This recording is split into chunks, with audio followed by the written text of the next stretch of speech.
шоҳе барои муҷозот кардани хизматгоронаш аз чанд саги ки дошт истифода мекард. боре хизматгоре хатое кард ва шоҳ фармон дод ки то ӯро назди сагон партоянд. хизматгор аз шоҳ хоҳиш кард: шоҳам, ман 10 сол бозе барои шумо хизмат карда истодам ва 10 рӯз ақаллан ҷазои маро ба таъхир андозед. шоҳ ба ин чиз розӣ шуд ва хизматгор зуд ба назди посбони сагҳо рафта аз ӯ хоҳиш кард то вазифаашро бо ин хизматгор иваз намояд ва ӯ низ розӣ шуда вазифаашро иваз намуд.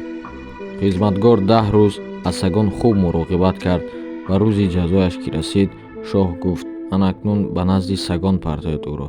ва вақте ки ӯро назди сагон партофтанд, сагон ба ӯ ҳеҷ чиз нагуфтанд ва шоҳ ҳайрон шуда аз ин чиз гуфт: чӣ шудааст магар ба сагони ман? хизматгор табассум карду ҷавоб дод: шоҳам, ман қариб 10 сол ба шумо хизмат кардаамду ва шумо ин хизматҳои маро дар як лаҳза фаромӯш кардед, вале ин сагон хизмати 10 рӯзаи маро ҳеҷ фаромӯш нахоҳанд кард.